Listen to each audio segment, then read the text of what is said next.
Alrighty, welcome into the Gary Ayd Show here on the Cave, cavetalkradio.com and the Cave Talk Radio app. Great to have you aboard. Gary Ayd with you. And Rich Anselmo will be here in hour 2. Good stuff. Big news today is that Monty Williams, after initially turning down the Pistons, has agreed to a 6-year, $78.5 million contract with the Detroit Pistons. So he has, I guess, been bought. What's the saying? Everything has its price. Well, apparently just shy of $80 million over 6 years gets the job done for Monty Williams and the Pistons. So about $15 million or so per year. 78.5 divided by 6 is what? 20, 40, 60. About 15, right? 15 and 15 is 30, 40 is 4 years. Yeah, something like that. If I could do math, it would be easier. But suffice to say, he's making about what a mid-level NBA player is making per year. So lots of money from Monty Williams. And look, we're about to find out what type of coach this guy really is.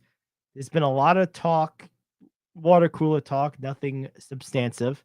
But as you know, on this show, I try to talk about the things people are talking about on social media, not just what's being reported through, quote, verified or trustworthy channels. I'm not a reporter. I'm not a journalist. I'm not an informant or an insider. I am a commentator. I am a opinion maker. My job is to find things that interest me and my audience, analyze them in my own head to understand them, and then give my opinion based on that understanding, which, by the way, can and often will and does change as the understanding or circumstances changes. Now, that said, as a halfway Knicks fan, I'm a Lakers fan first and foremost, but I do a show in New York, so my loyalties to the Knicks being relevant are very high. And a lot of Knicks fans were after this guy. And look, I understand why. You know, he's certainly one of the more shiny coaches over the last half a dozen years in the NBA with what he's achieved, particularly in Phoenix. But let's see what he does with this Pistons team. Because, you know, it's one thing to succeed in Phoenix, where you have Chris Paul, you have DeAndre Ayton, you have Devin Booker, later Kevin Durant. You have these star players, right? It's another thing to succeed with a team that has not found success in a very long time and develop young players who haven't been developed yet, haven't learned how to win yet, haven't even figured out their own place in the league yet. The Detroit Pistons are a young team with some talent. That's what makes this hire, I guess, timely for the Pistons and intriguing for evaluating the coaching chops and versatility of Monty Williams. Because here's the thing. Detroit's roster is littered with guys that, if they go the right path, could become multiple time All-Stars and maybe, just maybe, a Hall of Famer in there too. Whether you're talking about Ivy, Cunningham, Weissman, these three guys come to mind right away. But I personally think that the ceiling for the Pistons with the right player development is pretty high. But player development in the NBA is a tricky business. You have Marvin Bagley. I knew I was forgetting another youngish name. Diallo is here as well. I was trying to see. I thought Sadiq Bey was here, but he's not there anymore. So what I'm getting at is this.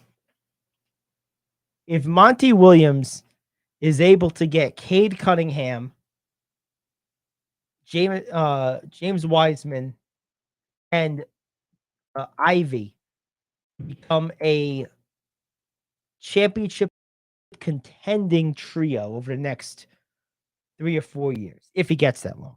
I know it's a 6-year contract, but, who knows?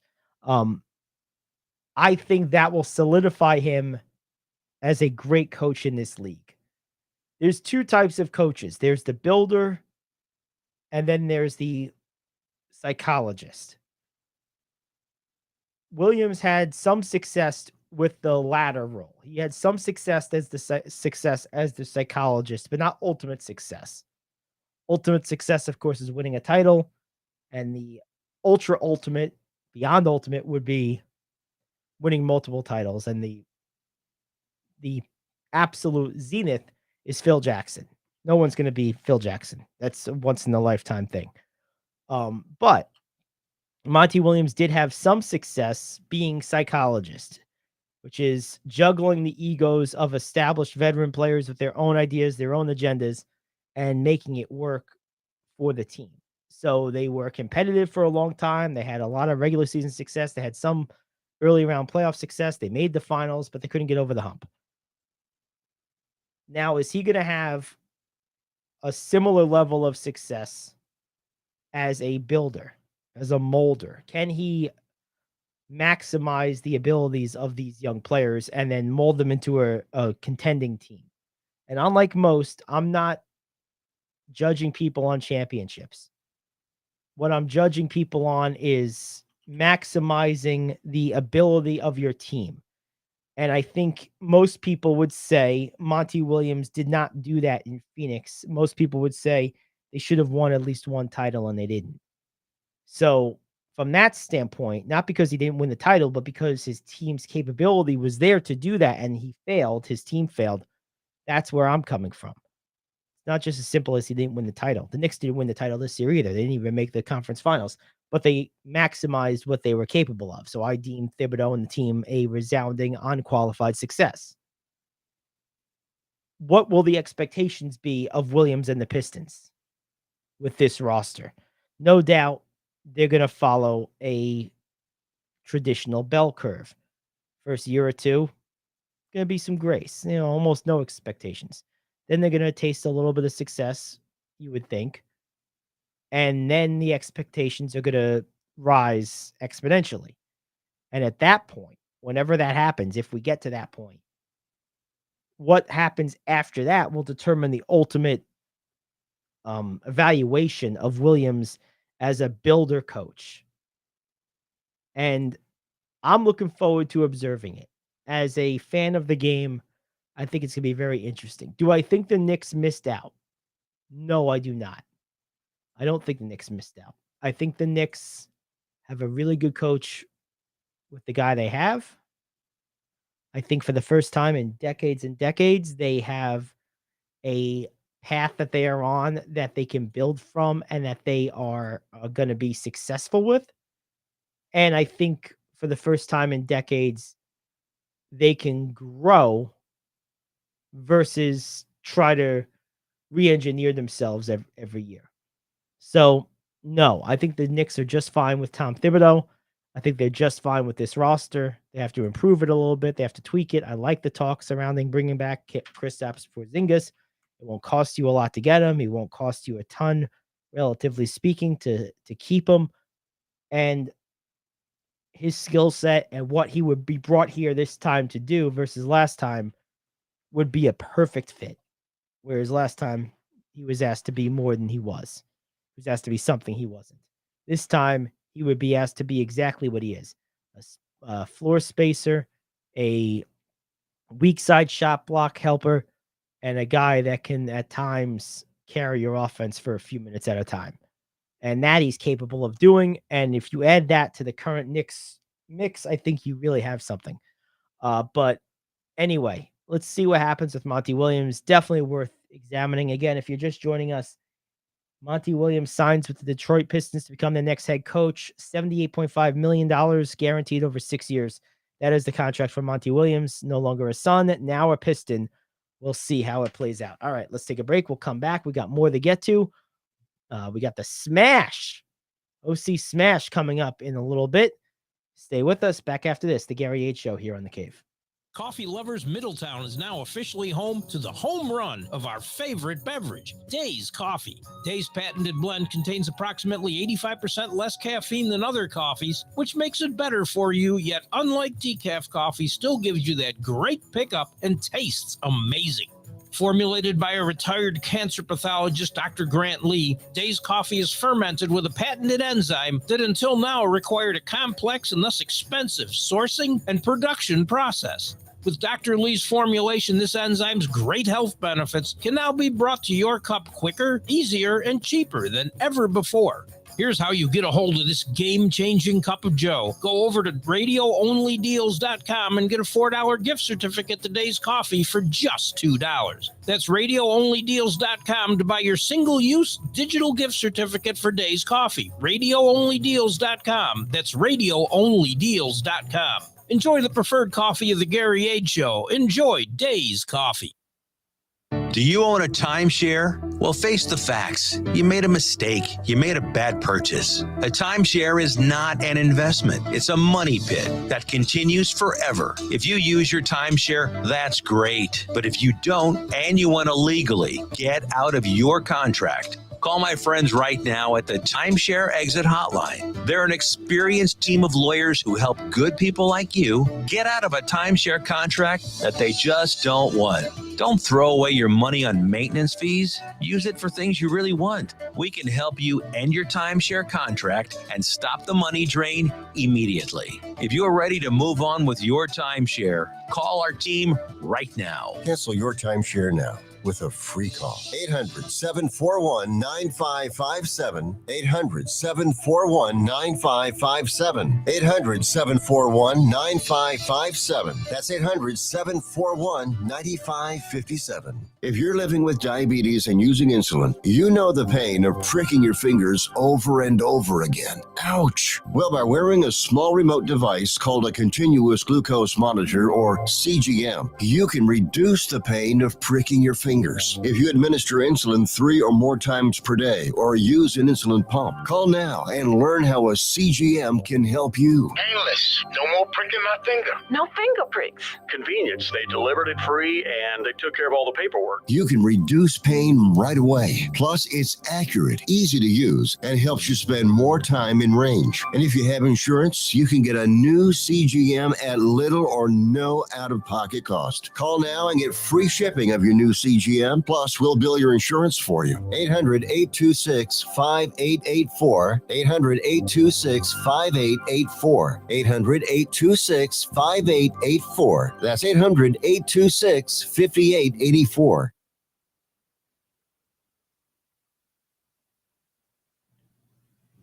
All righty, welcome back to the Gary Ayd Show here on The Cave. It's great to have you aboard, and we are joined now by one of our OC Smash Players of the Week, Finn Early. Hey, what's up, bud? How's it going? There we go. All right, if I hit the right buttons. Hey, Finn, how's it going? Welcome to the show. Thanks for joining us today. Thank you, you too. All right, so tell me, how's the season going so far? It's going good.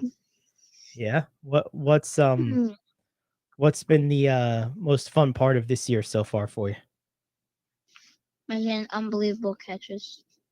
All right, good job. Outfield. Yeah. What position have you been playing this year? It's mostly outfield, sometimes pitcher, and sometimes first base. Okay. Do you have a favorite position? Outfield. Yeah. Do you play mostly center field or one of the corner spots? Well, we don't really have center field. We have 4 players in the outfield, so I'm right field. Right center field. Okay. Yeah. Cool. And what makes the outfield what do you like so much about playing the outfield? Is it just the space to cover or any particular reason? It's just it comes to me. I'm just so good at it. It's just all right. That's awesome. So when did you first start playing baseball? around 4. Okay, cool. And what's your favorite part about the game? Is it defense? Do you like hitting? What's your favorite part about the sport? It's my team and hitting bombs. Hitting bombs. All right. Who's your favorite? Who's your favorite baseball player? Currently, Aaron Judge, but of all time, Don Mattingly. Don Mattingly. So you are Yankees through and through, aren't you? Yes. All right, there you go. Everyone seems to love Aaron Judge. He seems to be everyone's favorite. What's been for you? What have you spent the most time like practicing with baseball?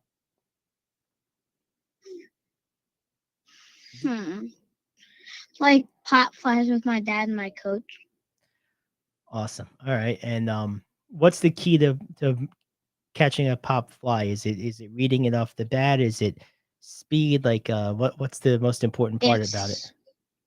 Keeping your eye on the ball and watch where the bat cracks on the ball where it's going, and getting under the ball. Can you see the ball pretty good off the bat all the way from the outfield? Kind of. Well, yes and no, because when it gets hit, like imagine like it's a line drive into the outfield, it's better to see, but I can see it. Very good. What's been your favorite baseball memory? Like a play, a moment, a game. What's been your favorite memory so far? It's when we won a game 11-6, and it was a rocket hit against the Stars, and I reached out. It was about to fall on my glove, and I caught it at the corner. Oh, that's really cool. Was it right at the top by the webbing of the glove, like right at the top of the glove? It was like the top of the glove. It was like, yeah. They call those a snow cone. That's what they used to call them when I was a kid. Yes. Yeah, I know. I'm not really. I like watching the game. And I like playing the game. I'm not really a big. Like, I don't really know a lot about players and stuff. Okay. Yeah. They used to call when you would catch the ball at the very top of your glove, they would call that a snow cone because it's like an ice cream cone at the top of your glove, kind of. That's where that comes from. What's your favorite part about travel ball versus maybe Little League? Like what do you like about travel ball specifically? Like, my opinion, I think you face like better teams, in my opinion. Do you enjoy the actual traveling around part too? Yes, and you get better at it. What's been your favorite place that you've gone with the Smash?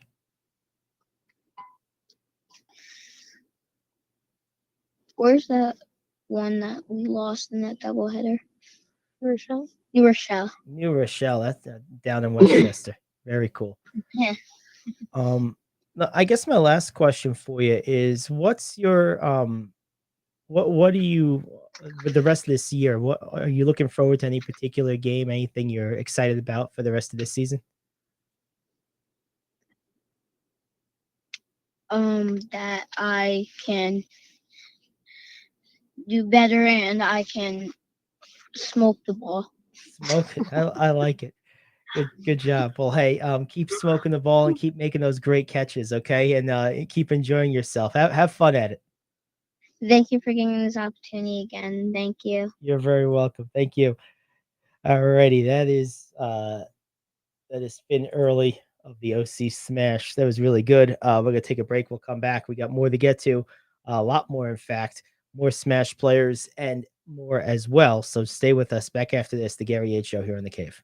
Are you like me? You have health insurance, but you don't have dental insurance. Do you need to get to the dentist right away? Maybe you need an implant or some other major service. Well, I found a dental insurance plan that's just right for you. It's called Spirit Dental. Spirit Dental offers a $100 lifetime deductible, a huge network of dentists. And here's the best part. There's no waiting periods. Yeah, that means you can call right now and have real dental insurance for you and your family tomorrow and get that immediate coverage you want. Spirit Dental has plans for just a few dollars a day, up to $5,000 annual maximum, and coverage for implants. Whatever age you are, the dental insurance you need is a free phone call away. Now don't wait, and be sure to ask about Spirit's vision plan. Here's the number: 800-631-9229. 800-631-9229. That's 800-631-9229. Hey friend, life happens and you need money. What do? You call the special toll-free number we're about to give you. We will send you a link to your phone with details on how you can loan up to $5,000. Couldn't you use $5,000 to pay for your rent, pay grocery bills, get your car repaired, or whatever you need? It's up to you. We don't care. We're just here to lend you the money. And we'll lend people money with good, bad, or no credit at all. Of course, some terms and conditions apply, and you'll see those on the link we're going to send you. So if you need up to $5,000 maybe as soon as the next business day, call this number right now. We will text you a free link with details. Paid for by Money Mutual. Call 800-586-7112. 800-586-7112. 800-586-7112. That's 800-586-7112.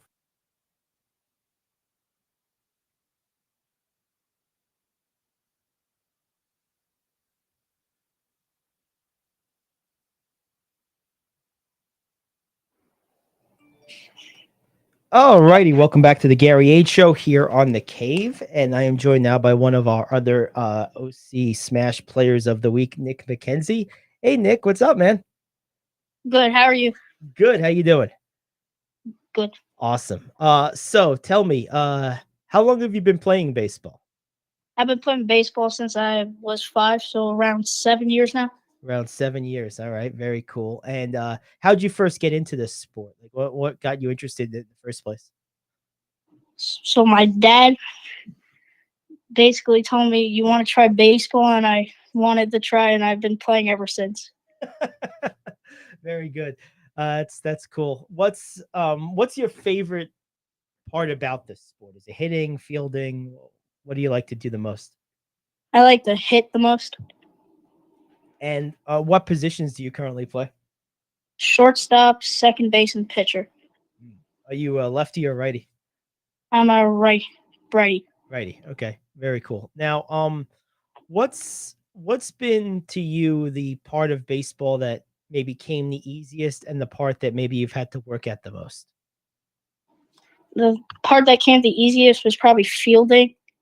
The part that came the hardest was probably hitting. Yeah. Hitting a baseball is a hard thing to do. Yeah. The idea of a ball moving at you with a round object it's a very hard thing to do. What's your general approach to hitting? Are you trying to work the count? Are you just trying to put the bat on the ball? Are you trying to hit with power? Like, what's your general approach when you're hitting? Hit a fastball, and if I miss it, I just step out and take a breath and then get back in there and hit. So you wait on a fastball. So you're basically trying to anticipate what the pitcher's going to throw and wait for a fastball count, basically. Yeah. Yeah, that makes a lot of sense.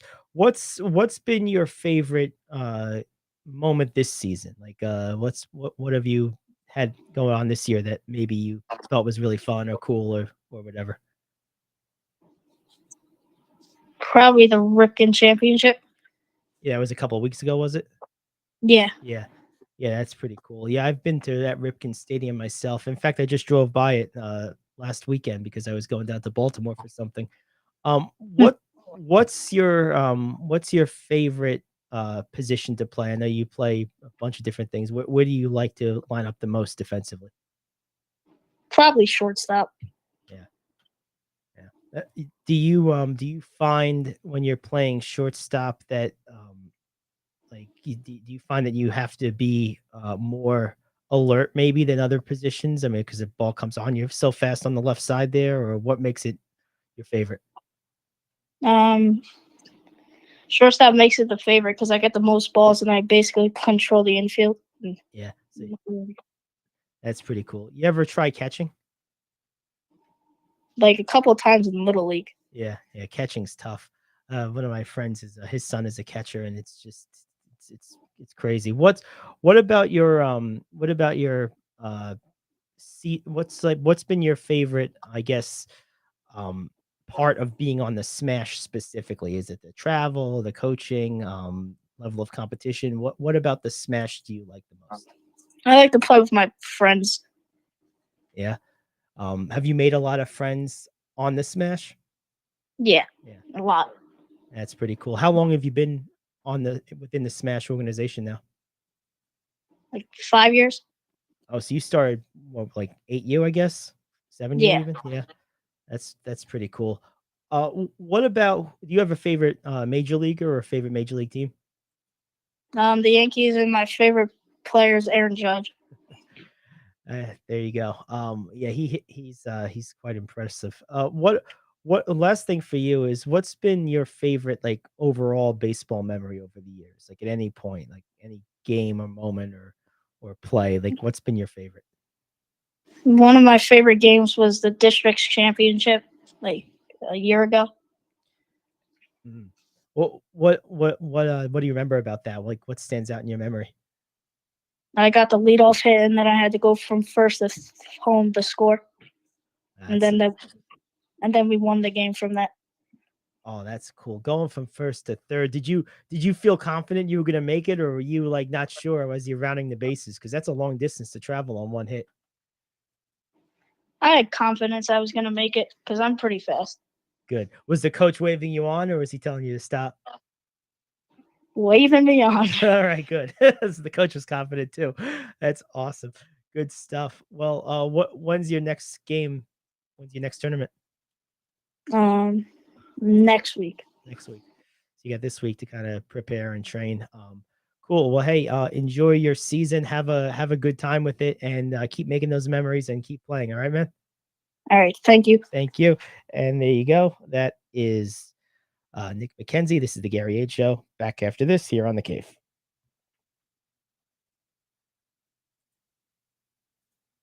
Do you want to save money on your next flight? Then pick up the phone and call. That's right, call, because the best prices are not online. They're with SmartFares. See, SmartFares has special deals with the airlines. When they have unsold seats, they use SmartFares to fill them. So you get airline tickets at crazy low prices. They have access to great prices and discounts at over 500 different airlines, plus 300,000 hotels and rental car companies. Their prices are too low to publish online. With the extra money you'll save, you can book another trip or treat yourself to dinner or shopping. So stop searching all of those travel sites to find the lowest price on your next flight. Let one of our SmartFares expert travel agents find the best price for you. Call SmartFares today and get ready to see the world with a fat wallet. 800-370-2460. 800-370-2460.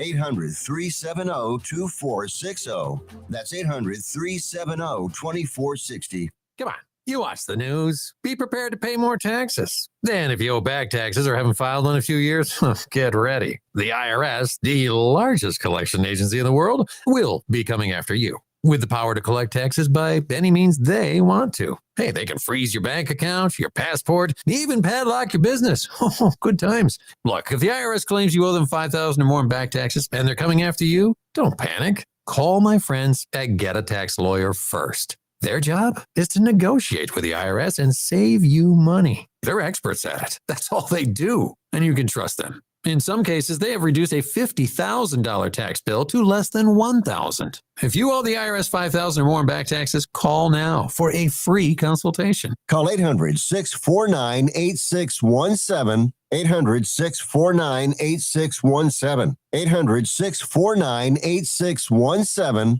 That's 800-649-8617. All righty, welcome back to the Gary Ayd Show here on the Cave. Good stuff there from Nick McKenzie and Finn Early of the OC Smash. We'll have one more Smash player coming up later in the show in hour number 2. So that'll be a lot of fun. We've had a really good response from that. It's been really, really good for everyone. And I know it can be a little nerve-wracking for some of these kids, but they handle it in good spirit. So we definitely think it's a good thing. But anyway, so there we have it with that. One thing that as I get kind of set for the NBA Finals starting tonight with Denver and, of course, Miami, the one thing that I really would love to see be put to rest, and it's not going to be, but going into it seems that every NBA playoff series, no matter what, no matter how it goes and who's in it and how it's going and anything like that, it's always painted with an undertone of, well, the league wants this, or the refs did that, or this is what they're trying to engineer, or this is the outcome they're going for. But it's funny. Every series this postseason, or at least most of them, if you go through it, if you were gonna just be cynical and linear, and you were just gonna say, okay, the NBA would want this as a finals matchup. If you could have come up with whatever combination from the start that would have been possible after you had your final round of 16, after the play-in, starting from there, if you could have come up with any combination possible, how far down the list do you really think you would have gotten before you got to Miami and Denver? I think quite far. Any combination that included the Lakers, any combination that included the Warriors, any combination that included the Suns, any combination that included the Clippers in the West would have been preferable for the league, I'm sure. Maybe even the Grizzlies, but we'll just leave it at those 4. Any combination that included the Celtics, any combination that included the 76ers, any combination somehow that included the Knicks, and maybe even Giannis and the Bucks. There's at least 7 to 8 teams that if you had put either one of them into this finals would have made it preferable for the league versus the matchup they got. Yet here we are. And these teams have earned it. And my takeaway is this. The league doesn't set up its outcomes. It doesn't set outcomes. It doesn't dictate. It doesn't influence. The games play out the way they play out. It's not the refs. It's not the league. It's not gamblers. Think about this. How many players? Let's look at these conspiracy theories from a couple angles. Let's start on the court with the players. How many players matter enough in an NBA game that if they were actively trying to influence an outcome, they could? Is it, if you have 2 great teams, maybe somewhere around 8, maybe 10 at the most? Probably closer to 8. I mean, each team, let's take a look at this matchup. How many players on the teams collectively could really change the outcome of a game if they were trying to? Butler, Martin, Adebayo, some nights Vincent, not always. Some nights Duncan Robinson, not always. So we'll count those guys as one collectively. Maybe on Denver, you have, of course, Jokic, of course, Murray, Porter. Some nights KCP. Some nights Aaron Gordon. Some nights Bruce Brown. So combining those all get 1.5. Like I said, about 8 or so total. Now, when you look at what those guys collectively earn and individually earn, how much do you think someone would have to pay one of them to make it make sense for them to do that, because the second they're found out, their career is over. Their contract is voided. They're not playing in the league again. It's that simple. And realistically, think of all the money. It's not just the money you lose in that contract, but most of these guys I mentioned have at least one and probably two or maybe even three contracts that are 9 or 10 figure in value ahead of them. So, like, if you're someone like Murray, realistically, he's probably got something in the neighborhood of $500 million of career earnings still ahead of him, or close to it. Why would you throw that away?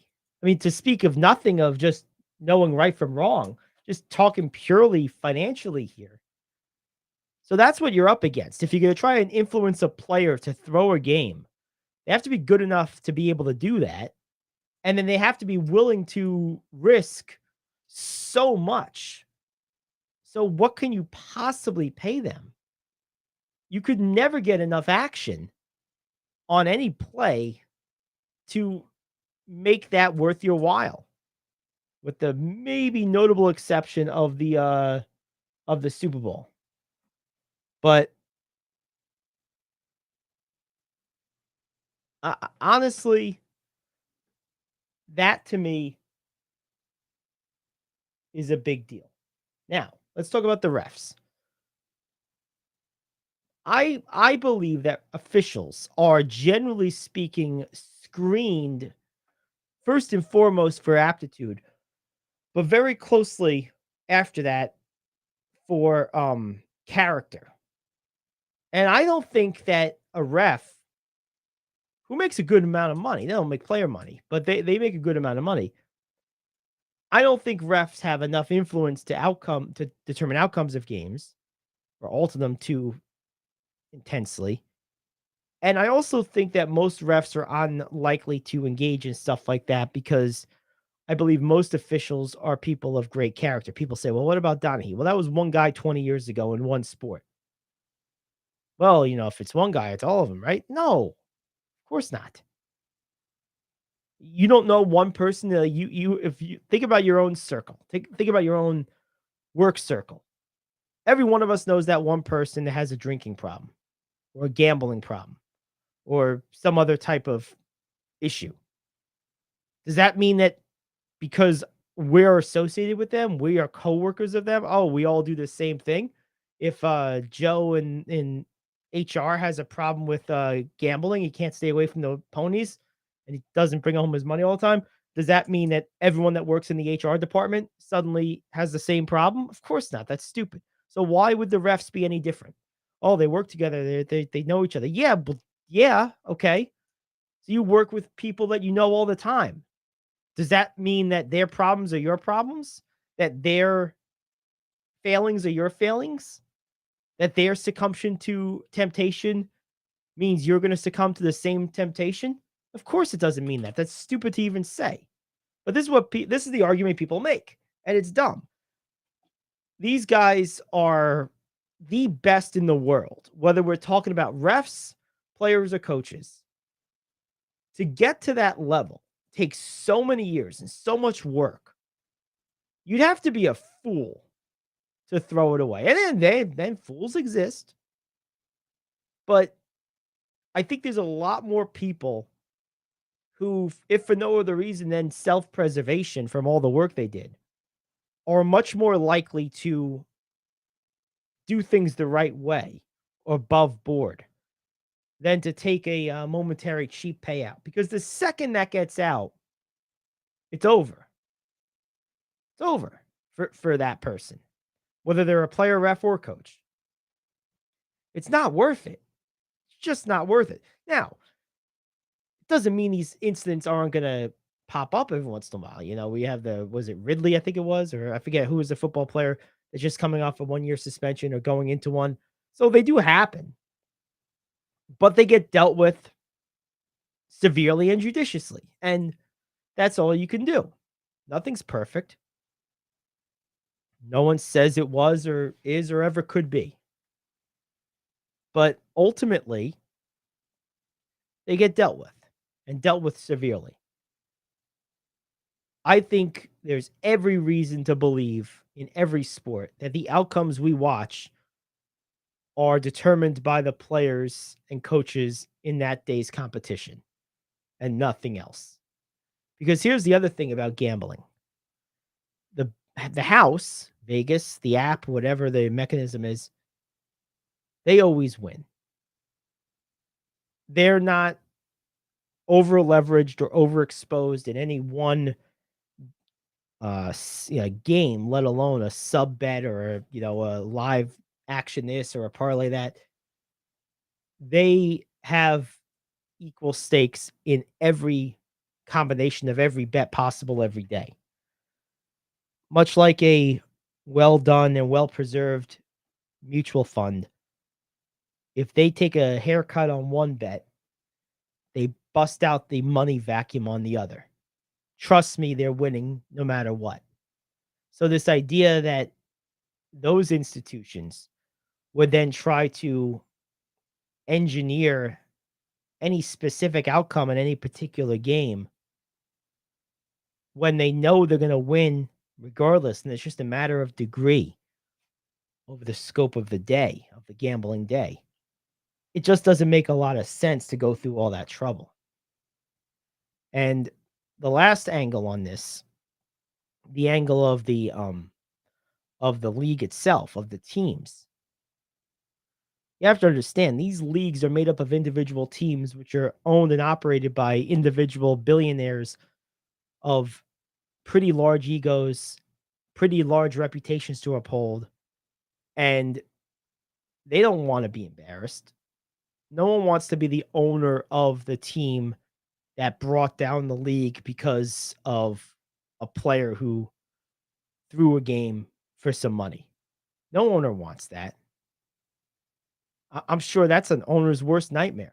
That would be the league's worst nightmare. So the idea that, now that doesn't mean it would prevent a player from doing that, or prevent a player from doing that is what I described before, just what they're paid now. The salaries insulate to a large extent temptation, in my opinion. But what would prevent the owners from condoning something like this is their own pride, their own desire not to be the one that killed the golden goose. And to that extent, in order for the league to be behind any type of mastermind engineering of matchups, the owners would have to be behind it in a large enough majority to condone it. There's no way in hell that's happening. So, and that goes for every sport. That's not just the NBA. That's across the board. So I think it's very fair to say these outcomes are overwhelmingly, vastly overwhelmingly truthful and authentic. But to hear people talk about it, you would be absolutely convinced to the contrary. And I think it's bad discourse. I think it's a lazy topic. I think it's a clear way for people who are perhaps less, I don't want to say less intelligent, less capable of separating emotion from what their eyes are telling them or what their ears are telling them. It's an easy way for people like that to take out their frustrations and point the finger. It's about pointing the finger. It's about blame attribution, right? Oh, it's the refs. They get every call. Or, oh, it's the refs. We never get any calls. Or, oh, the league wants the Miami Heat to win clearly. Oh, wait, no. They want the Celtics, obviously. I mean, you've heard both sides of every possible outcome the whole playoffs. So that's further evidence that there's nothing going on, because people will make the same impassioned argument in both directions with every matchup. And it's like, well, if both are being made, well, maybe that means none of them are actually real, right? People just enjoy the games. Watch the players for what they are. I don't even think it's great to have a favorite team. I mean, we all do. But the truth of the matter is, are you rooting for laundry? Like, what are you really watching? What enthralls you? What got you into viewing sports in the first place? Is it color combinations? Is it some fashion statement? You want to be a fashionista? Or were you amazed after playing sports a little bit yourself as a kid and a teen and realizing how hard it is to do the things you see these guys do so effortlessly on television? Were you just amazed at their abilities? Were you captivated by the spectacle of their athletic grace and prowess and power? Because I'm betting it was more that. I know that was the case for me. Still remains the case. This is why people ask me, well, who are your favorite teams? Well, officially, for the sake of argument, to make an easy conversation, I say the Mets, the Lakers, and the 49ers. But the truth of the matter is, in my lifetime, I have rooted against one of my three favorite teams in a championship situation. I rooted against the 49ers the last time they made the Super Bowl because they were playing against the Baltimore Ravens, who happened to have one of my two or three favorite players of my lifetime, Ray Lewis, playing in what was known to be his last game. And I rooted for the Ravens to beat the team I would say is my favorite team, because ultimately my loyalty and my interest in watching sports, or movies for that matter, I don't really do movies, but my interest in consuming entertainment is the entertainers, the product itself. It's the players, or if we're talking movies, it's the actors or actresses. It's not the set that they're on. It's not the building that they're in. It's not the, clothes that they're wearing on set or the uniform they happen to wear in the arena of competition. That's not it at all. You have to say, okay, you have a team so you can, kind of play the game and have the conversation. And certainly I'll root for those teams maybe a little bit more than others. But at the end of the day, I don't change my favorite teams, but I change the teams I root for year to year and season to season, based not on who I think is going to win, but on what players I enjoy watching. Like for forever, I rooted and watched a lot of Colts games, rooted for the Colts and watched a lot of their games. Why? Because I liked watching Peyton Manning, and he was a lot more fun to watch and talk about than Tim Rattay. Okay. And JT O'Sullivan and all the other mess that the Niners and Alex Smith and all the other garbage they had for all those years. Like, what am I supposed to lie and say, oh, yeah, let's go, I'm a big fan of JT O'Sullivan? His own parents probably didn't say that. That's horrible, I know. But you get my point. So for me, bringing this all back, kind of wrapping this up, as a fan, you shouldn't be watching for the refs. You shouldn't be watching for the laundry. You shouldn't even be watching necessarily for an absolute outcome. You want your guys to win, of course. We all do. But it's like the old saying about life. Life's about the journey, not the destination. Watching and viewing sports is the same thing. It's about the journey. Enjoy the plays that happen in between the start and finish of the game. So if your team or player doesn't end out on the right side of things, yeah, you're disappointed. You could be even ticked or hurt or angry or frustrated. All that's valid. I'm not saying it's not. I felt every one of those emotions a million times. Believe me, I've watched a lot of Met games. But along the way, for example, stick with the Mets, for example, 2006, easily the most disappointing year as a Met fan of my lifetime. But also, that same series against the Cardinals that produced the greatest disappointment of my lifetime as a fan of that team also produced one of the 4 or 5 most memorable moments of my lifetime as a fan of that team, which was the Andy Chavez catch. And I can't even lie, the Beltran strikeout and the Molina home run are all also, albeit against me, memorable moments that I talk about to this day, almost 20 years later. That's what it's about. It's about those memories, those conversations. It's pain and suffering and anguish and frustration and disappointment has a funny way of coming out as jovial, laughter-inducing, and nostalgic reminiscence years later. Think about all the stories you've been telling forever. How many of them could you say something like, oh, it wasn't funny when it happened, but it's funny now? We all have dozens of those, if not hundreds. but at the time when they happened, we didn't like it, right? So even that becomes a where were you when? Do you remember when type of community building commonality that I think we lose sight of if we're trying too hard to be all about just winning and losing. Did we win a championship? If it was just about winning a championship and nothing else, there'd be no reason to ever watch or follow any games other than the ones that are in the World Series, Super Bowl, NBA Final, Stanley Cup Final, whatever, for the team that you quote unquote root for. Be pretty lousy. So, no, I think these sports are all on the up and up. I think the outcomes are all legitimate. And I think it's time we just all get back to remembering why we got into sports in the first place, the greatness of these athletes, the enjoyment level of it all. And let's enjoy the games for what they are and enjoy the ride. All right, let's take a break. We come back. We got hour 2 around the corner. It's the Gary Ayd Show here on The Cave.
All righty, hour 2 of the Gary Ayd Show is here on the Cave, cavetalkradio.com, and the Cave Talk Radio app.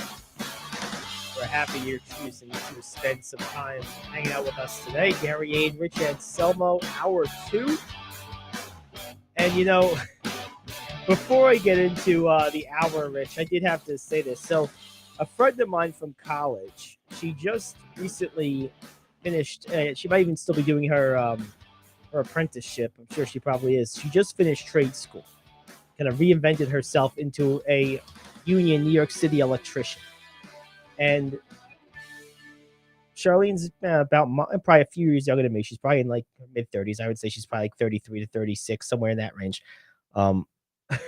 So she posted something. We're friends on Facebook. She posted something that was just so funny to me. She goes, the problems with being a tradesperson as a female. And like all her coworkers, of course, the implication being male. And they're like, hey, the guys being like, you got to hook me up with your homegirls. And she's like, but you are my homegirls. Because that's where all our friends are. It's like, you can't hook you up with each other. That's good. You are my homegirls. Oh. First world problems. Oh yeah. I just saw that as I was coming back, and I thought, let me just share this real quick. So, all right, game 1 tonight, NBA Finals. We kind of took a macro breakdown of the series in general yesterday. Let's kind of dive into some of the storylines of the individual players and the individual matchups here. I want to start with Miami, Rich, with Caleb Martin. This is a guy who really finds a way to score. He's very crafty. He reminds me a lot of Fred VanVleet when he was a couple years younger in terms of his career arc and trajectory and what he does to impact games. He's a strong, not tall, but not super short for the position, compact guard who's got a low center of gravity, very good at creating space with that low center, with his ball handling skills, and then equally good at finishing or pulling up for a jumper. I mean, he's just so under control. He's got such strong presence with the ball.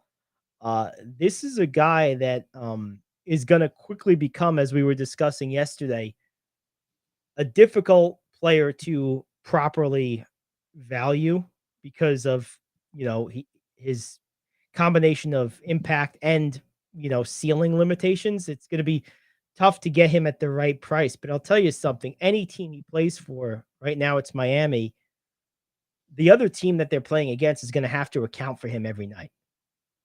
They do, especially the way he moves without the ball. Yep. No, it's true. And the thing is, with what you mentioned is off-ball movement.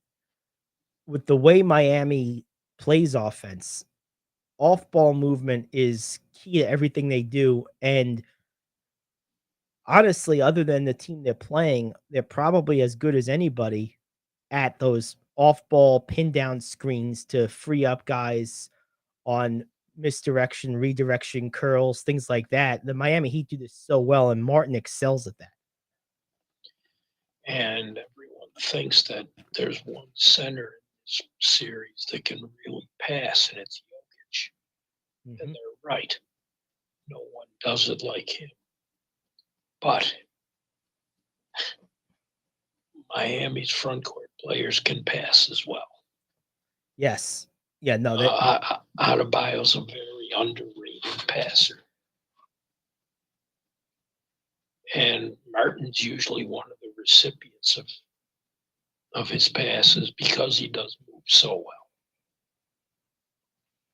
And, talking about Adebayo, he's also one of their key screeners. He sets a lot of good screens. And I think one of the areas of emphasis for Denver, and probably for Miami for that matter, is going to be how do we rotate our defense in a way to try to anticipate where those screens are going to come from? Because, for example, let's say you're trying to get a corner jumper you might run in a like U curl someone like Martin from like the near side wing around an Adebayo screen that might be set as far away as the left block and have him relocate to that corner around that screen. Now, if I'm the defender, if I'm going to try to cover that, it puts you out of position to have Martin's guy kind of follow because that's the guy that screen is designed to pick off. So can you find a way to switch onto that, anticipate where that guy is going, and maybe switch a guy who's covering someone on the left wing versus coming all the way around and running into the screen as it's designed to do. Like those type of things become the thinking man's chess match that are going to be so, I think, critical to this series because both of these teams are thinking man's offenses. Both of these teams really make you think to guard them. Very true. But think about Denver. Denver has so many players, KCP, Gordon, even Porter to an extent, as well as Murray, that can guard 2 through 4. So if you have one of those guys switching off, it makes Martin's job harder than when the Celtics failed to switch off and they ended up with no one on him. Right. Denver's not going to make those mental mistakes. You just nailed it. Mental mistakes, because the Celtics have all of the athletic and versatile defensive switching talent you could ever need or want on a team. Their whole team can guard. Brown Smarter, 2 of the best defenders in the league. Yep. And because of his athleticism and length, Tatum is able to, even if he's not the most technically gifted defender, his physical attributes make him a capable and dangerous defender. Yes. And Horford is a smart defender who knows his limits and plays them very well. Robert Williams is a beast. Grant Williams has come a long way in that regard. I mean, the whole team is pretty good at defense, but they just made those mental mistakes. And, they've made them all year, though. But anyone that's watched this Celtics team closely knows that they were prone to those. A lot of times they overcame them because of their elite talent and top level players, which they almost did again. We talked about it, Gary, from maybe after the first month of the season. Yep. That they weren't clicking on all cylinders, but they outscored a lot of people. Mm-hmm. Yeah, I mean, to a degree, there's no substitute for talent. I mean, even against this masterfully coached, perfectly in unison Miami team, Boston was, one terrible game away from making historic history. I mean, this flaw of theirs, big game away. Oh, it's one big game, but this flaw of theirs, as glaring as it is, they were still that close to making the finals in spite of it. That's how good they are. That was my only point. Close don't count.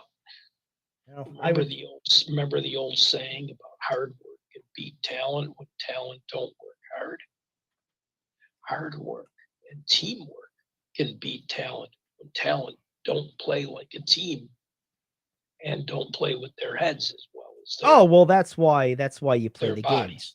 But right. I'll always take the elite talent and then try to figure it out. I think it gives you the best margin of error. It's not always going to work, but if you give me Wilt Chamberlain or I don't know, just some guy like give me a Wes Unseld, for example. Now, he's not just some guy, but yeah, I'll take Wilt. And I'll figure it out. Yeah, he's temperamental. He's a pain in the neck. You also have to have players that are willing to do what it takes. Right. And the Celtics were not. And this coach did not have the magical mixer that the previous coach did. Udoka knew what buttons to push. He knew how to get them to play the right way. But even his team in the finals should have run over the Warriors, and they didn't. No, they didn't. And that In fact, one, the Warriors ran over them. They got destroyed. And that one you could try to chalk up to this, that, or the other thing with experience and whatnot. But this year, to me, was you had to be at bare minimum in the finals to look at this as a successful year if you're Boston. I mean, or I think I would have been okay if I was a Celtics fan. I said this yesterday. If I was a Celtics fan, I would have been okay losing a close, hard-fought series to Milwaukee or Philadelphia. I'm not okay losing to this Miami team. I'm not okay with the fact that they barely squeaked by a very average Atlanta team. I'm not okay with either of those things. Which should have told you something right there. It was concerning right from the beginning. We talked about that. I mean, but anyway, getting back to this matchup, now let's take it from Denver's perspective. They're coming in as the underexperienced team here, at least in terms of their key guys. Well, the franchise has never been to the finals. Jokic, of course, hasn't. No one has really. They have no real finals experience on this roster other than KCP. He's the only one. So now I have a question for you. Yeah. That leads to the point. This is 2 years in a row we made excuses for the Celtics. What happens if we don't have to make excuses for Denver? You mean if they close the deal? Yeah, because excuses only go so far. Oh, without a doubt. Well, the thing about Denver, and I think before this year, Boston, the thing that was similar is that they had the right coach. Denver still has that guy. Boston doesn't. I think Boston's failure is almost linearly attributable to coaching. I really do. I don't disagree. Mike Malone is an excellent coach. Yes, he is. He's been there a long time. And like Boston, this group has grown together over a long time, and they've filled in some gaps with talent here and there as necessary, like the way Boston brought in Brogdon this year. They brought in Gallinari. Of course, that didn't work out because of injury. Denver's done the same thing. They bring in the KCP. They bring in the Bruce Brown. They've made tweaks. They bring in an Aaron Gordon. They've lost some guys over the years, and they brought in others. And that's what championship teams do. But their dynamic duo of Jokic and Murray, and now you add in Porter, who they drafted a few years ago, who's kind of grown into that third guy role. This is all grown and built versus bought and imported. And Boston's basically been built the same way. I think those two teams are very similar. The difference, as you just pointed out, Rich, is coaching, which we kind of both said. And there is some question. Maybe this is kind of the point of the question is, if Denver wins, can we draw some conclusions to the medal of Jokic and Murray versus the medal of Tatum and Brown? And I think people are going to ask those questions. I don't know if it's ever quite that simple to just say, yeah, these guys are up to it, these guys aren't. But I do think the way Boston has struggled against inferior opponents, the way they've collapsed in big spots, I do think suggests that there might be something to that. I don't disagree there either. I would be. Oh, go ahead. I was just gonna say I would be unqualified. I would be completely shocked, completely unqualified, stunned if Jokic, in particular, seemed to be in a position where the moment was too big for him. I just don't think he cares in a good way. I think he's so just basketball android that I don't think he cares one crap about whether it's like, the middle of quarter one against Detroit in November or 2 seconds to go in game 7 of the finals. I just don't think he cares, which in a good way. Yes. And that's a very good way. But when you're looking at matchups, let's take a look at X factors too. Gordon, KCP, and Michael Porter Jr. can't just contribute. They've got to be high-level contributors. Mm-hmm. For the Heat, a lot of it relies on their defense. Their defense can stall a good offensive team, but you got to have points. So my X factors for the Heat are probably Duncan Robinson, Gabe Vincent, and Max Strus. They're going to have to give them offense. You know, Butler and Martin will.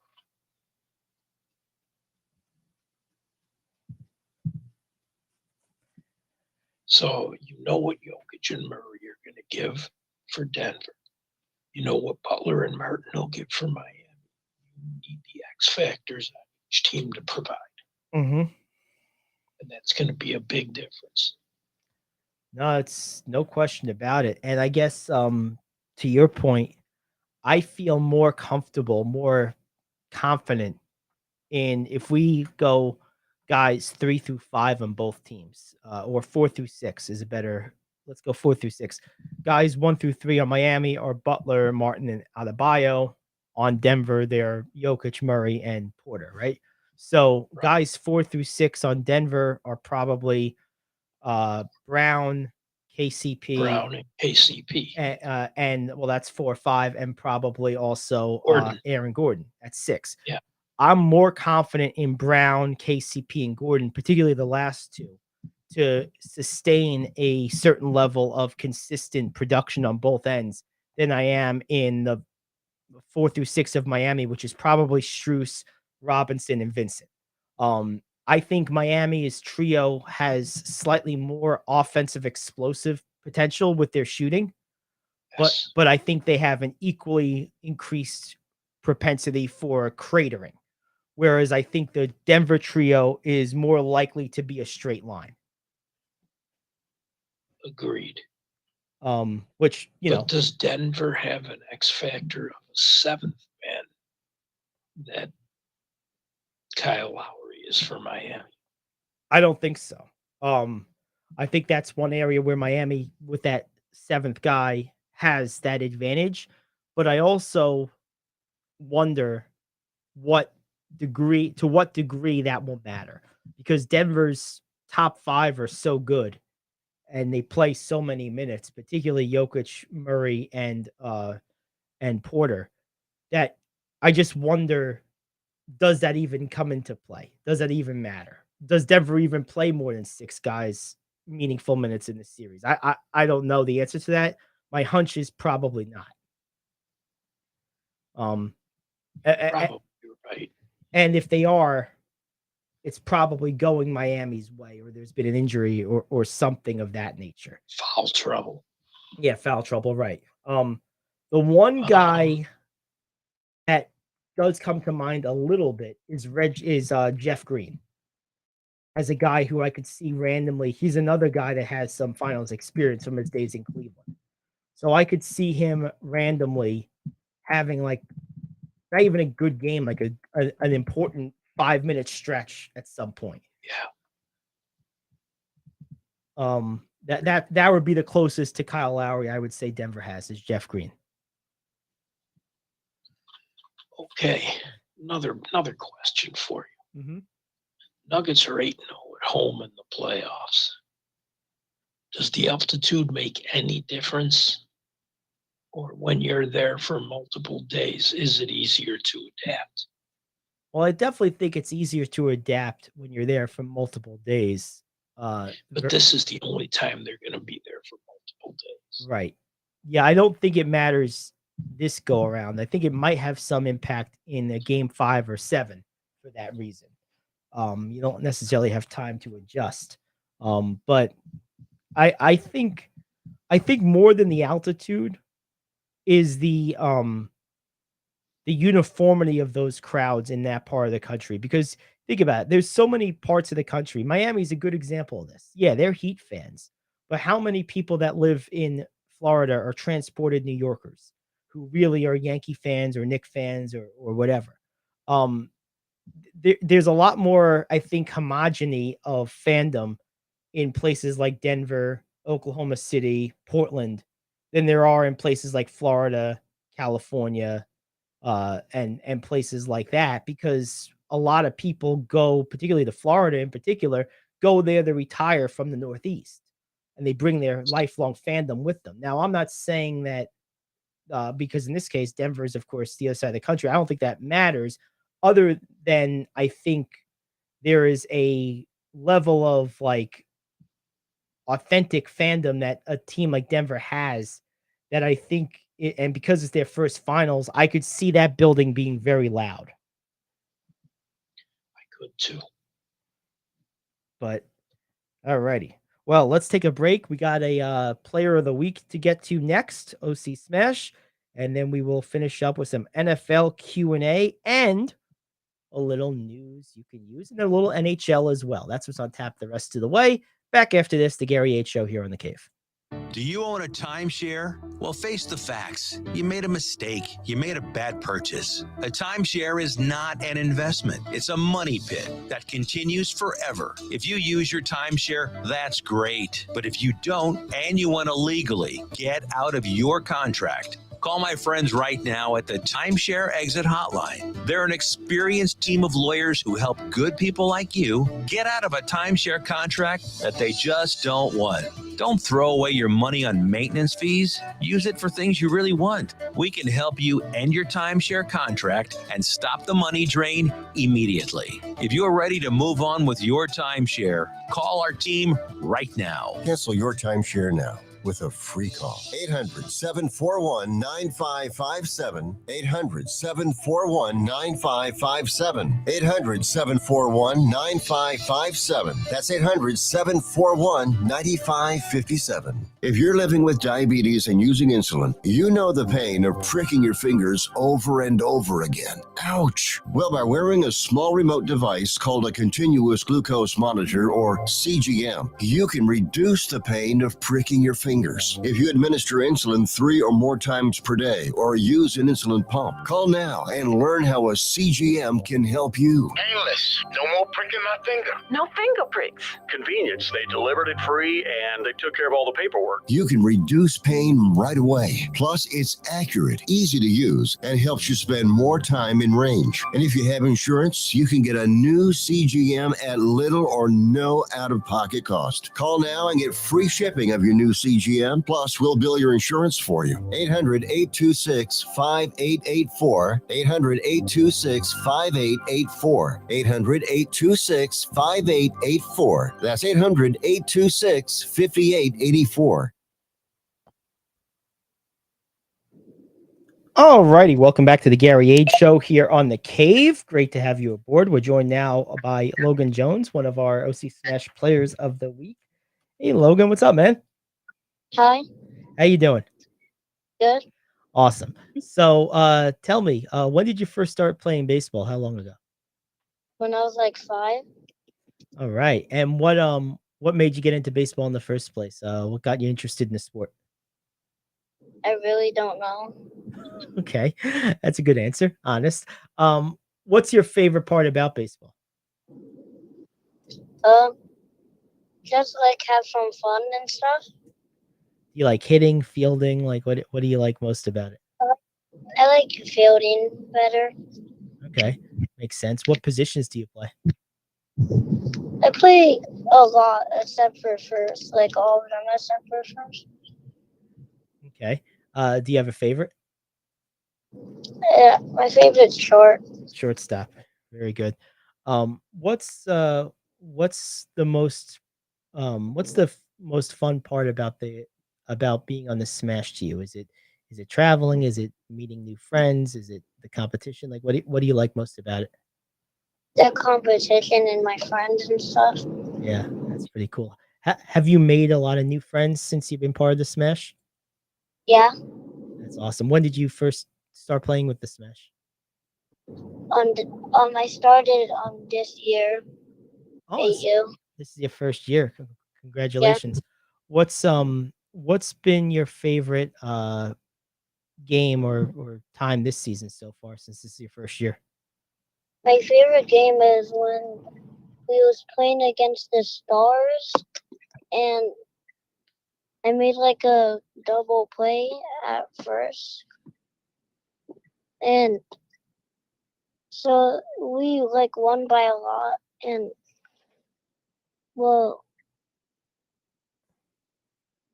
I was playing third and second. Now with the double play, were you the one covering second and throwing it to first, or did you throw it to second and then the second baseman threw it to first? No, I caught a line drive and threw it to first, and the first baseman tagged the runner. Oh, I see. Okay, so it was just you and the first baseman involved in the play. It was you. Okay, that's pretty cool. Um, that's really cool. You don't see those type of double plays often. Usually they involve the second baseman too. That's really cool. Um, how deep were you when you caught it? Like how far away from the ball were you? It just like came right to me. Like I didn't have to move or anything. I wasn't deep, like in the middle. Okay, like in a normal position. Oh, that's awesome. What about hitting? Are you a righty or a lefty? I'm a righty. Cool. What would you say is the toughest part about hitting? Is it making contact? Is it getting it far enough away? Like what do you think is the most challenging part about hitting? Like probably getting it far enough away. It's easy to make contact, but hitting it like really far is probably hard. Yeah, yeah. Do you have a favorite major league player? Yeah, Who is that? Derek Jeter. Derek Jeter. All right. Look at that. He was retired probably before you were even born. What makes him your favorite player? Cause he's like really good and he's competitive and stuff. Are you a Yankee fan? Yeah. Yeah. It's like a rule, I think, to be on the Smash, you have to be a Yankee fan. I'm pretty sure it's a rule. Uh, it seems like everyone's Yankee fans. Uh, what are you enjoying most about the year so far? Is it traveling or is it have you made a bunch of new friends? Like I guess what have you enjoyed the most in your first year as a Smash player? Like making new friends. Yeah. Where did you play before you came with the Smash? Were you playing Little League? Yeah, I played Little League. Awesome. Well, hey, my last thing for you, before I let you go here, when's your next game? I have a scrimmage game Monday. I don't know when's my next game. Okay. Well, whenever it is, enjoy it and have some fun and keep enjoying yourself, okay? Okay. Alrighty. Well, thank you, man. Thanks for joining us today. You're welcome. Alrighty, have a good day. All right, that's Logan Jones, and this is the Gary Ayd Show. All right, let's go take a break. We'll come right back and continue on with Rich Anselmo here on The Cave. Coffee lovers, Middletown is now officially home to the home run of our favorite beverage, Days Coffee. Days patented blend contains approximately 85% less caffeine than other coffees, which makes it better for you, yet unlike decaf coffee, still gives you that great pickup and tastes amazing.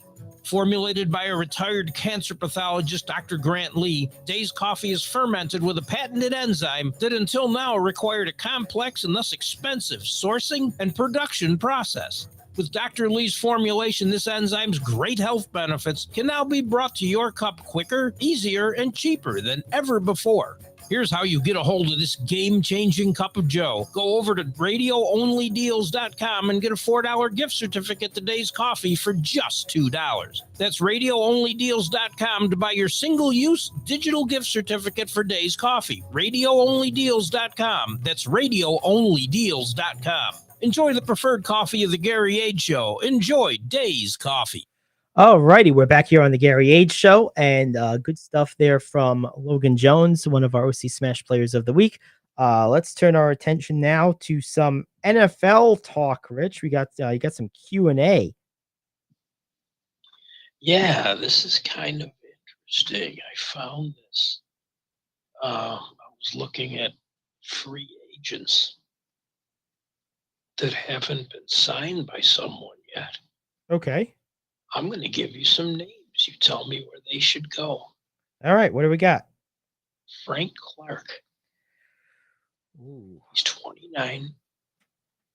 He played for Seattle, made a couple of Pro Bowls. He hasn't Chiefs, but he averages 5 to 6 sacks a year. And he's coming from, was it Kansas City. Kansas City right now? If I was the Giants or the Seahawks, I would make a call. Both teams, I think, are going to have to be overly reliant on their defense to remain competitive. Particularly if the Giants don't come to some kind of accord with Saquon Barkley, that is sustainable and long term. I think they're going to definitely need to do that. And I'm not convinced that the Giants' offense didn't actually outplay itself to a larger degree than the Giants' offense last year. I think the Giants played above their head across the board last year, but I think even more so defensively. Honestly, besides Dexter Lawrence and a couple of other players, there's a lot of holes on that side of the ball for that many for them to have been as good as they were last year. So I would be looking to shore that up. And so I think the Giants are one place, and I think the Seahawks are another one. They have a way of turning, particularly those edge outside backer type guys. They have a way of turning 4 and 6 sack guys into 8 and 10 sack guys. They always have. And I think if I was Clark, I would be looking to go there too for that very reason. If I was going to entertain Seattle, I would do so on a short-term contract, expecting sort of that almost like the Mike D'Antoni numbers effect, and then try to cash in again after that. Okay. Here's one you're quite familiar with, Ezekiel Elliott. Oof. 876 yards last year, 12 touchdowns. He's 27 years old. He's had about 1,900 carries in his Might be too similar stylistically, but I'm going to go back to the well here again. I think if I was the Giants, I would call because assuming they at least bring Barkley back on a short-term deal, you're one injury away with him, and he's had his injuries, from really being up the creek without a paddle. And I think that Elliott, because he is similar stylistically, he might not get as much day-to-day, game-to-game action as he would if he was being the thunder to someone else's lightning, the same way he was in Dallas with Pollard this year. But I think he would still obviously get some carries. And I think he would also be closer to style-wise, if not substance, what Barkley brings to the Giants if he were to go down for a few weeks. So I think Elliott would fit there, and certainly it would turn the screws on the Cowboys a little bit to have him go to the Giants, which I'm sure is just fine with the Maras. But I think another place for him that would make a lot of sense is Buffalo. I think Buffalo needs another runner. I think they need a guy that they can hand the ball to a few times in a row and expect positive yardage each time. And I think Elliott, being a still pretty young but a veteran player who's played in a lot of meaningful football games, he's been on teams with winning records basically his whole career. I think that plays well, and I think he would really help the Bills. So I would stay in the state. I would go with the Giants or Buffalo. Okay. Leonard Floyd. He had 9 sacks last year with the Rams. He had 9 sacks, at least 9 in each of his 3 seasons with the Rams. He's 30 years old. He's 30 years old. Hasn't missed a game in 5 years. Yeah, see, I would be, if I was Kansas City or if I was Las Vegas, I would be calling him. I think he would really help the Raiders. I think the Raiders are in a position now where they have to try to remain somewhat relevant and competitive the next few years, given their new environment. I think that they are a team that has had some up and down the last couple of years, and having a guy like Floyd, who is not only a consistent producer, but as you said, Rich, is consistently available, I think would go a long way to adding some stability into an organization that I know wants to compete right now. They don't want to tear it down and start from scratch, but they've had their ups and downs. They lost Waller. Obviously, the fallout with Gruden, we know about that. They underperformed maybe to a larger extent than maybe any team last year relative to preseason expectations. If I were them, this is a pretty safe addition to really try to get some more stability back. Just being able to pencil someone in that you know is going to play every game and is going to give you solid above average production in the process at a position that you can never have too much of, which is a pass rusher, I think makes a lot of sense for a team like the Raiders, who are a bit in flux. But, if I was Kansas City or another title contender, I would make a call to a guy like that too, a veteran, available, can fit a role. And it just depends what he wants. I would assume a team like I almost said Oakland, a team like Vegas would probably offer more money and maybe a longer deal, but you're not going there to win a title. So, but I would go Kansas City or Las Vegas would be two places I would look at for Floyd. Okay. Speaking of the Raiders, the next player I'm looking at is Marcus Peters. Corner. Got a lot of interceptions in his career. He is 30 years old. This guy's good, man. I've always been a fan of his game. I mean, honestly, the Raiders got a really young secondary. Yeah, I'm surprised they don't want to keep him. I mean, the guy's good. I mean, you can't keep everyone you want to keep. That's the nature of the business. I'll tell you what. If I was the Jets, if I was the Niners, or if I was a team like Denver could really use a guy like this. Denver's going to be a team. There's a lot to prove this year. A whole new look with Sean Payton there. I think you're going to want some playmakers on defense who can kind of flip the script a little bit to maybe inject some energy into that team early on. This is a guy that any team that has the cap space should want. I mean, just like defensive pass rushers, guys who can cover like this and have playmaking skills, you can never have enough of them. So really, I'd have to look at all the cap availability for the teams and what kind of number he's going to require to make happen, because I can make a case for just about any team in the NFL for a guy like Marcus Peters. I mean, he's just a guy that any team would want if they could afford him and it was a fit. I mean, but I would assume he wants to play for a contending team at this stage of his career. And because of the fact that everyone would want him, I would imagine he'd have some choice in the matter. He's not just going to take what he can get. He's not available now because he's just waiting for an offer. He's probably waiting for the right offer. And now that it's June 1st. Right. I would think that as we get closer to training camps and a couple injuries happen to teams in contention, I would expect to see this guy on a contending team. I'd be surprised if he was on a team that was either out of the playoffs last year or was expecting to make the playoffs and missed it because they underachieved. I'd be surprised to see him on a team like that. I'd look for him to end up on a team that has some expectations going into this year. Maybe the Chargers, maybe a team like Denver, like I mentioned, or one of the elite teams, depending who has the money.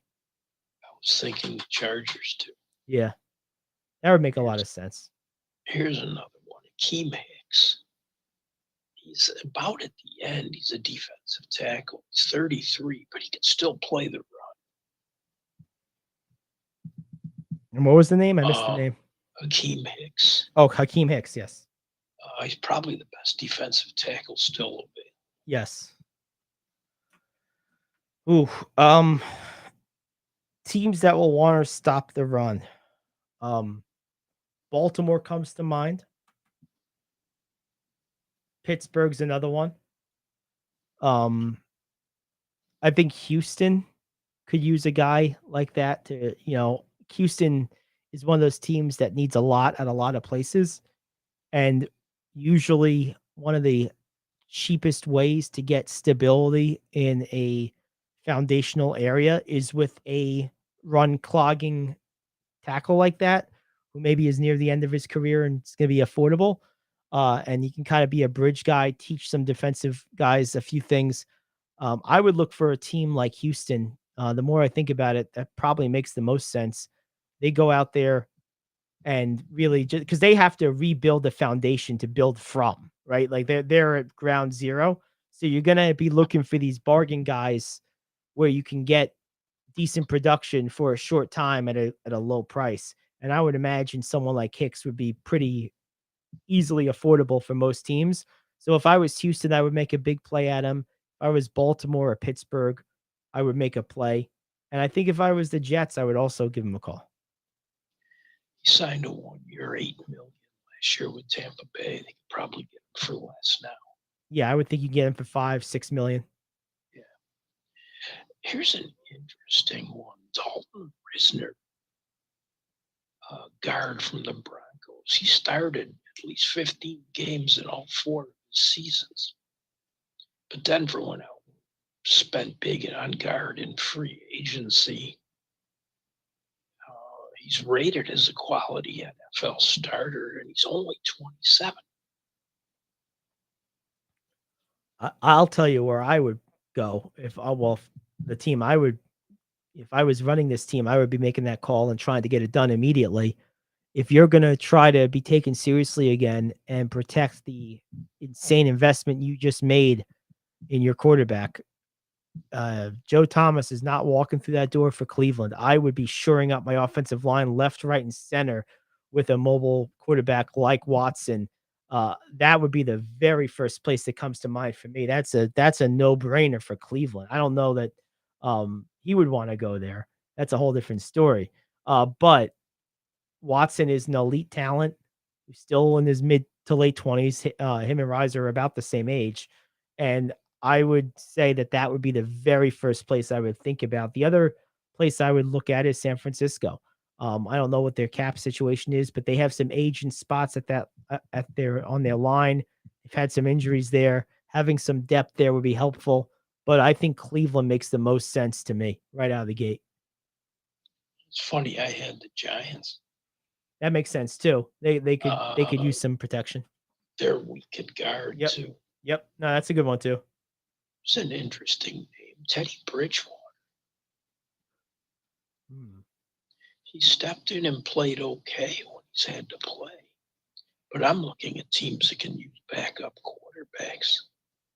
He made $6 million last year with Miami. I have a feeling you could get him for less. I think so too. This one's easy for me. My guys, Niners for sure. You don't know when Purdy's gonna be back, what shape he's gonna be in, and for that matter, you only got like a third of a season with him. You don't even know what he is. Period.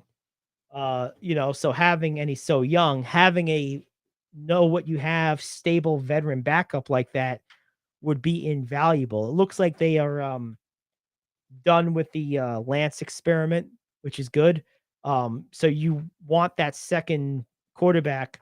If Purdy's the guy going forward, which I think he is, and that makes sense, you want that second guy to be a known commodity, a seen but not heard and capable type of guy who's not super old. If you need to go to him, Teddy Bridgewater checks every box on that list. He'll be affordable. To me, if I was Bridgewater, I want to play for a winning team, and I want to go somewhere where I have a chance at possibly playing. So in a weird sort of, funny way, being a backup quarterback, you almost want to hunt out the spots where you think the guy in front of you is likely to get hurt or underperform, but also hopefully be on a decent team. The Niners, from his perspective, would check every box too. You got a lot of talent there to work with. If you do get in, there's a good chance you get in because of injury or ineffectiveness. And yeah, that would be the place I would go. So I think San Francisco is the easy choice on both sides of this. Green Bay. Green Bay is another good one. You just behind Jordan Love. Yeah, you just don't know, what kind of team you're getting into with them. I mean, forget the quarterback for a second, just everything else too. If you're a Packer right now, what's your baseline going into the season? What are you expecting? I don't even know. But yeah, no, they need a backup. There's no question about it. Green Bay, maybe I almost said San Diego, maybe LA with the Chargers. Something happens to Herbert. That's a good team. They could use a solid backup. Arizona, because right now Murray's out. That's all they got's Cole. Yeah, Arizona. That makes sense from Arizona's perspective. I don't know that makes a lot of sense for Bridgewater, but No, I think he'll get better offers. Yeah. All right. Okay, I got two more. All right. What do we got? Real quick. John Johnson, safety, played for the Browns last year, played for the Rams before that, and was really good with the Rams. He fell off with the Browns, but he started every game last year and had 100 tackles.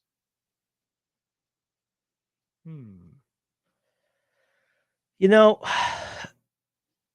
I could see a weird team signing a guy like that. Like I could see a team like Jacksonville that had like kind of a magical playoff run last year, maybe overachieved a little bit after starting off pretty bad. I could see them going after a guy like this. I could see a team like Cincinnati trying to get him on the cheap as under the radar, sure things up. That's a team that doesn't need a lot of help defensively, but you get a guy like this in there, helps up, shore things up in the middle. A short tackler is always desired for winning teams. You know, I would make a call if I was the other LA team too. I think the Rams need a little short tackling behind and around Aaron Donald and company. I think that would help them a lot. I think that would be an option. So I think the Rams, I think the Rams make the most sense. I think Jacksonville and Cincinnati could also be in play. Last one, Jadavian Clowney. Played 12 games with the Browns last year. He's still only 30. That just sounds like a guy the Jets would try to sign. Woody Johnson loves these like just over the hill, but still pretty good, like star players. It wouldn't shock. Last 4 years, he had 8 forced fumbles. Yeah, he's really still pretty good. This just seems like the type of guy Woody Johnson would be enamored with. The other place I could see Clowney is Miami. I could see the Dolphins going after him because they're going to make a push. I think the AFC East in general is going to be very active in these like the waning months of the off season and the early part of the training camp months when they fill out their rosters after injuries, because that division, you're the Jets, the Dolphins, the Bills, or the Patriots. You can't feel comfortable as any of them and assured of anything. I mean, even the Bills, who are, going to be the favorite in that division, as they should be. I mean, those are teams that every one of them that you play twice, every one of them is perfectly capable of beating you. And every team has to feel that way in that division. So I would think there would be an arms race of sorts to try to separate yourself or insulate yourself a little bit, because all those teams could win 11 games, and all those teams, because of who they're playing, could end up winning 7 to 10 games. I mean, I think the Bills will win more than, I think the Bills' floor is probably closer to 10, but I think the Patriots' ceiling is 11. Their floor is probably 6. That's a tough division. Oh, it is. It is. Okay, we'll put this list away. There's 10 more on it. We can do that one day next week. Sounds good to me. Yep, go through the other 10. Sounds like a plan. Let's take our last break. When we come back, we'll do a quick 2 minutes on the NHL playoffs, Stanley Cup finals, and we'll do some news you can use. Back after this here on The Cave. Are you like me? You have health insurance, but you don't have dental insurance. Do you need to get to the dentist right away? Maybe you need an implant or some other major service. Well, I found a dental insurance plan that's just right for you. It's called Spirit Dental. Spirit Dental offers a $100 lifetime deductible, a huge network of dentists. And here's the best part. There's no waiting periods. Yeah, that means you can call right now and have real dental insurance for you and your family tomorrow and get that immediate coverage you want. Spirit Dental has plans for just a few dollars a day, up to $5,000 annual maximum, and coverage for implants. Whatever age you are, the dental insurance you need is a free phone call away. Now don't wait, and be sure to to ask about Spirit's vision plan. Here's the number: 800-631-9229. 800-631-9229. That's 800-631-9229. Hey friend, life happens and you need money. What do? You call the special toll-free number we're about to give you. We will send you a link to your phone with details on how you can loan up to $5,000. Couldn't you use $5,000 to pay for your rent, pay grocery bills, get your car repaired, or whatever you need? It's up to you. We don't care. We're just here to lend you the money. And we'll lend people money with good, bad, or no credit at all. Of course, some terms and conditions apply, and you'll see those on the link we're going to send you. So if you need up to $5,000 maybe as soon as the next business day, call this number right now. We will text you a free link with details. Paid for by Money Mutual. Call 800-586-7112. 800-586-7112. 800-586-7112. That's 800-586-7112. Alrighty, so we got a couple minutes left here. Really just a few. Any interesting news items, Rich? A couple of things. UCLA's forward, they list him as a center. He played forward this year. And Bona dropped out of the NBA draft. He says he wants to get a little better. And I think it's a really good idea, because he wasn't going to be a first-round pick this year, and he just wasn't ready. I'm glad to see him going back. I like to see people get rewarded. The Seattle Kraken extended the contract to general manager Ron Francis for 3 more years. I'm happy about that. Yep, that makes sense. And local hockey news, the New York Rangers are interviewing John Hines for their head coaching vacancy. He coached the last 4 years of Seattle, won almost 60% of his, or Seattle. Nashville won almost 60% of his games and made the playoffs 3 out of the 4 years. It would be a nice hire for them. That's it. Good stuff. I'll add. And one more thing real quick. Draymond Green's warning the Heat about bringing back Tyler Hero. He says, obviously, you want him back because he adds so much to your team, but do you want to put him in the rotation this quick? You only got a few games left. I say, yeah. Yeah, I mean, it's a question of, if you're not going to put him in, it means you're just not going to play him for the rest of the series. I mean, yeah, you're either going to do it or you're not. I mean, there is no time to ease him into anything. You're either going to throw him out there or you're not. Right. Well, Green says they shouldn't mess with the rhythm they got. Yes. I'm sure Eric Spoelstra will take Draymond Green's opinion with the utmost sincerity and concern. Of course he will. Please. If he's ready to play in game 3, I bring him off the bench. You know what I would say if I was Spoelstra to Green? I would say, as long as Hero has a puncher's chance, I'm putting him in. You should know better than that. I know Spoelstra's too smart to be honest. Oh, he's not going to say that. Leave that to idiots like me. I'll do that. Spoelstra won't even recognize me. No, he doesn't need to. That's good, though. He's got a puncher's chance. All right, there we go. So, hey, NBA Finals tonight. Who you got tonight, Rich? Game 1. Denver. Yep, I do too. I think Jokic is going to make an immediate impact and an immediate, there's going to be people, and it's hard to imagine this for guys like us and listeners of this show probably, but there's going to be people who find out for the first time who this Jokic guy is and what he's all about. They're going to be like, wow, this guy's really good. Where did he come from? Like, well, if you've been paying attention the last 6 years. But no, there's going to be people that he's a little hidden in a lesser market and, whatever. But all but the most casual fans know who he is, of course. But that's the thing with the penultimate series in any sport. It brings out a level of casual fans that don't watch on a regular basis, or hardly ever sometimes, that no other level of competition does. So you make new fans when you appear on the stage. That's why it is the biggest stage. True. So, but yep. And for this market that everybody talks about, they have 0 season ticket inventory left for next year. There you go.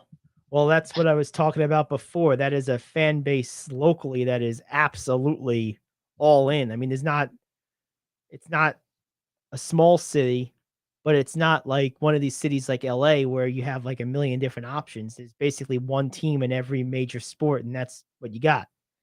And those teams are supported.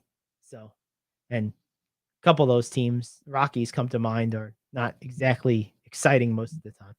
So, the Avalanche are sold out every game too. yeah, well, they're probably along with the Nuggets, the most competitive of all the Denver-based teams right now, anyway.